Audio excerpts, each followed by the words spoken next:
So Christmas offers us, well, what I'm focusing on, 4 symbols of hope.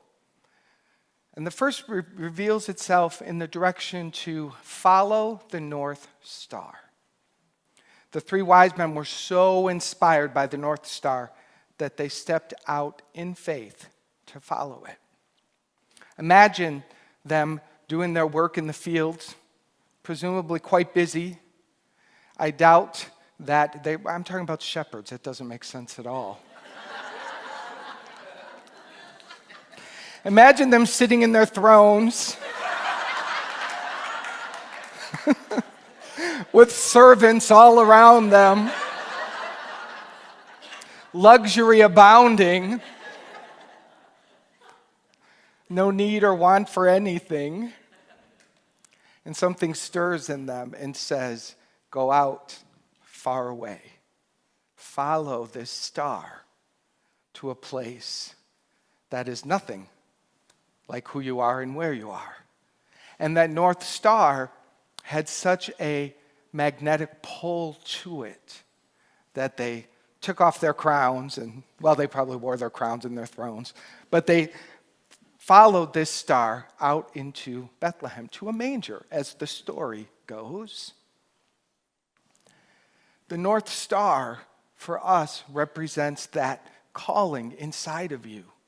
It's your intuition. It's that knowing. It's that something that stirs in you. And it can be very simple. It can say, please give that $1 to the person who is in need of that $1. It can invite you to step out and help someone in your neighborhood or someone around you in a way that you might not have done before. When you wake up in the morning and you begin your day asking that the North Star, the Christ light, lead you. You rise up above the tasks that are before you. And the tasks that you are to do that day get done. But there's something greater and higher that is activated inside of you. Have you ever spent a day just task-focused? A few of us. Have you ever spent a day focusing on the problems and the minutia and the upsets? Have you ever spent the day going down rabbit holes of discontent with this person and that relationship and what's wrong in the world? This would be examples of not following the North Star. This would be the examples of you doing your life uncharted, unguided, on your own. Now, in reality, you can't ever do your life on your own because that light is always inside of you. But when you intentionally align with the light first, something shifts in your consciousness. Something lifts you up. And whatever's happening, however mundane, however repetitive the activity may be, there's something that is vibrating higher. And you may not be fully aware of it, but something shifts inside of you. You're whistling a happy tune. You're doing the same old thing, but it feels different. And then there are times when the North Star says, we're going in this direction. And you're being guided to lay down your life and move, or whatever it is that's calling you to do. I actually hear a lot of North Star stories down here because I hear often people, I drove into Naples, I went back, I packed up, and 2 weeks later I moved here. You felt the pull of the magic of this place. You followed something you didn't even know you were following. And then there are the deeper callings. You know, in Buddhism, they call it our dharma, our purpose. And everyone has a dharma, a reason for being, a reason that adds to the beautiful tapestry called God, called life. And when you're living your dharma, time expands. You're not concerned about the aging process. Little things don't bother you because your life is on purpose. One of the things that exists in our culture currently, which is the ego's game, I'll call it, of deterring us or blocking us from following our North Star, from living our Dharma, is the fear of being consumed. The fear of being used up. We've got this self-preservation thing. We've got to live a balanced life. We have to make sure that people don't take things from us. And that causes us to constrict and to control and to just let our magnificent light out in little bits, afraid that if people see it, they'll come and want it. You may not think you live that way, but there are lots of subtle ways where we just protect ourselves. You'll never find your purpose or your dharma in self-protection. You'll never find the true meaning of being alive while you're trying to control life. Life has a letting go, be ye consumed energy to it. Your purpose, your dharma, when you give yourself to it, when you give yourself away, lights you up and makes you come alive. And believe me, there will be no dis-ease. There will be no discomfort. You will not be destroyed by relationships that aren't working the way you want them to. All of this will just kind of become small and little pebbles along your path, as opposed to big boulders in the way. You will be living from this Christ light. And I refuse to believe that any person, so don't even bother telling me, I don't know what mine is. I believe you don't know what it is, but don't believe that you don't have one. Don't believe that your life is not on purpose. That's another one of ego's games. Oh, I don't matter. That's ridiculous. Can you just decide that's ridiculous? You don't matter? Give that up this day, beginning of Advent. Release yourself from that lie and allow yourself to matter. Allow yourself to matter and be used, even in just baby steps, small ways. Even in just getting a card for Good Lit Arms and buying a teddy bear and doing something for the animals at the Humane Society. Allow yourself to give and begin to turn that faucet more open and more open and more open until the faucet busts off and a fire hose reveals itself. And the flow of Christ's light that flows out of you is undeniable. It begins with hearing that whisper, the calling of the North Star, and having the faith to follow that. The second symbol that we look to today is around believing in miracles. Christmas is about miracles. But the superficial first layer of Christmas miracles is that this virgin somehow got pregnant and then had a magical baby. And that's a miracle. And no doubt that would be miraculous. But that's the superficial layer of this story. Miracles are not supernatural things that happen where something out there in the world changes, but you don't have to change. The miracle is an extension of love. From A Course in Miracles, it says, miracles are a kind of exchange. Like all expressions of love, which are always miraculous in true sense, they bring love both to the giver and the receiver. So miracles are the extension of love.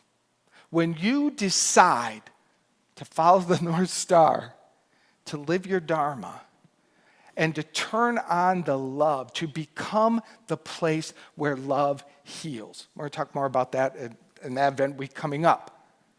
But the miracle is where love meets love. And something beautiful happens. Of course, Miracles also says the most magnificent place on earth is where an ancient hate becomes a present-day love. Isn't that nice? Some of you don't have an ancient hate. Some of you just have to think 24 hours back. Right? I don't know from my past. I don't know from my past life what's bothering me. Why don't you do yesterday? And then eventually you'll get to your past life. What we need to do is right here. We don't need to look far if we're willing to look. And if we're willing to be the place where love uses us. And I know what that feels like when you're deathly committed to being right. I know how hard that is when that person clearly is in the wrong. I will completely agree with you right now that they are wrong. And Patrick said, why are you pointing at me? You know why.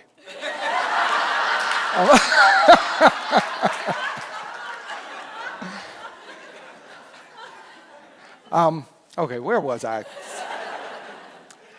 I will agree with you all day long that they're wrong. I'll join you in that agreement, but I won't stay there with you. I won't stay there with you because you're a brighter light than that. The price that you pay to be right and to make them wrong is way too high. And as we begin Advent season, I want this season for you to be one that you've never known. I want Christmas Day to arrive and know how mad or how fantastic the present is under the tree. It pales in compared to who you became over the Christmas season. Wouldn't that be amazing? The best gift to yourself, to have a transformation through our time of Advent together. And the way to do that is to welcome miracles as shifts of perception, changing of your perception on life, on what happened, on all of the stories of separation. Every single story of separation from Spirit must be re-perceived, if you will, perceived differently. And that happens inside of you. And that's what a miracle is. A miracle is when your mind is transformed and changed. And the way that it does that is through the healing power of love. The birth of Jesus was not a miracle. I don't believe that it was. I don't believe there was magic. I believe that it happened through the natural laws. But the miracle that did take place was your enlightened brother as a spirit coming into the world of form to, as was read earlier, show you how love can prevail in every situation. That was the miracle. A brother, a Christed light, whatever, a teacher, a way shower, whatever you want to call this beloved being. This being came to this planet and showed us how to only be this light. And you may think to yourself, I've got a long way to go to be like that. I dare say you've come much farther than you have to go. You've come much farther. You're closer than you think you are. You'd be running out of here with your hair on fire right now as I'm speaking these words if you weren't. You're closer than you think you are. Please entertain that this week. I'm closer to the consummation of love as me than I think I am. Just a step away. Isn't that a nice idea? Take a breath on that. The third, I love this one, is to say yes. When the angel Gabriel appeared to Mary and told her that she was going to have a baby, God's baby, by the way, she responded, "Let it be. I am the handmaid of the Lord." I didn't know, by the way, that the Beatles song "Let It Be" came from this. I missed that altogether until I was reading this week. I was like, oh, I get it. I get it. Let it be. Let it be. The miracle of hope and faith that resides in those words. Let it be. I'm guessing you guys forgot to say that a couple times in the past week. Let it be. Surrender. Let it be what's here. Let it be what's here. Let me not put my hands on and figure out. Let me not freak out. about the change that's coming into my life or not coming into my life. Whatever it is, let it be. I am the heart, the hands, and the vessel for the Christ light to be born. That is you, that is you, that is you. That is not a unique story to this guy. It is you, and it is what this whole season can be about. You are the vessel for a rebirth and an expansion of this magnificent light. Let it be, and let it do what it's going to do in your life, and make it the number one priority between here and the end of the year. Let it have all of it. If the car breaks down and a rodent climbs into it and chews up the wires, thank you very much. Let it be. Whatever comes your way, everything that comes your way. You see, the human eye cannot discern the blessing that is encoded in the very experience. You will never see it with your human eye. You will never figure it out. And you certainly won't find it in complaining about it. But when things come your way and you just say, let it be. Let it be. I am the handmaid of the Lord. I am the vessel through which love is revealed. And this very experience shall reveal that. When you set that intention, then it starts to unravel and you will begin to perceive and to receive the blessing that is there. Can you just breathe this in?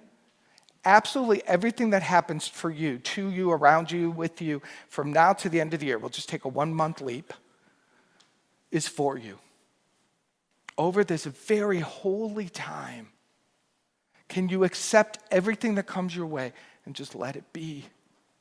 And can you not complain about anything? Please. Please. You can do that January 1 if you want. But for this month, let us be intentional. This is a sacred time, an end of the year time, a time to just let it be.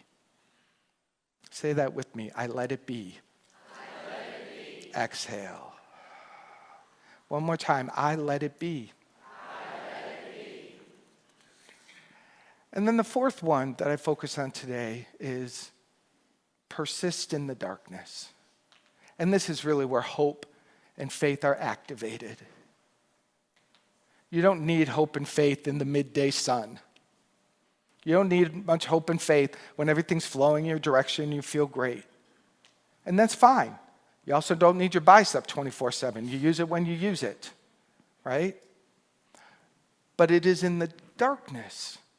It's in the times when you literally can't see. And we all know those times. Life swoops in and something's happening and it's for us. I know that, but it doesn't feel good. And we're confused and we're lost. This is the time to persevere. This is the time to not persevere with our human strength, but to literally, after we let it be, to just take the next step forward. To move in the darkness even when you cannot see. To know that there is a light that is guiding you if you can't see it in the moment. These are intentional ideas that aren't foolhardy. They're not. The problem is we go back out into the world and we go right back to those old ways. How do we shift that? How do you shift that? From this moment, it feels very important for me for you to change. No, I'm kidding. I'm kidding. But it is important for me, for us as a collective, to make a commitment to this light, to begin this Advent season intentionally. This is a busy time. It's a time of gifts. It's a time of children. It's a time where commercials are exploding and Black Fridays and White Mondays and all different kinds of things are happening. And that's fine. That is the expression of light in the world, doing whatever it's going to do. But for you to make this a sacred time, to begin your day in the morning, activating hope and faith, sending it before you. Intentionally closing your eyes. I send hope and faith before me today. And I'm willing to be the place where miracles happen today. I'm willing to let love simply use me today. And everything that comes my way, I let it be. I let it be. And whatever comes my way, even if it's dark, I'm a-walking straight through it. This is how we begin our Advent season together today. Are you with me? Yes, beautiful. Take a nice deep breath. I don't suppose you guys have Let It Be in your hands, do you? You guys can figure it out. Yeah. They're going to give me later, but right now. In times there may be times of trouble, Mother Mary comes to me, Speaking words of wisdom. let it be. In a time where the broken-hearted people living in the world agree, there will be an answer. Let it be. Chorus, sing the chorus. Let it be, let it be, let it be, let it be. There will be an answer. Let it be. And in this moment, I place my full attention upon the light and love of God. We lift up our eyes, our hearts, our entire beings into the kingdom of heaven, the consciousness of oneness, knowing that we are this Christ light and that a new expression of this Christ light is being birthed through us. And we receive it, we allow it, we welcome it. If I may, we are impregnated from the divine as the divine to give birth to a light that will save lives. We are giving birth to a light that will feed the hungry. We are giving birth to a light that will reach out a hand at the moment it's needed so someone does not take their life. We are becoming the vessels for this magnificent light. And we let it be. We let it consume us. We let it have its way with us. You don't have a better plan. Trust me. You don't have a better plan than letting this magnificent light have its way with you. Say yes to the light. Say yes to the light. Say yes to the light. Oh, Let it be. Let it be. Let it be. Let it be. There will be an answer. Let it be. Sing along. Sing it out. Let it be. Let it be. Let Let it it be. Let it be. There will be an answer. Let it be. One more time in your heart. Let it be. Let it be. Let it be.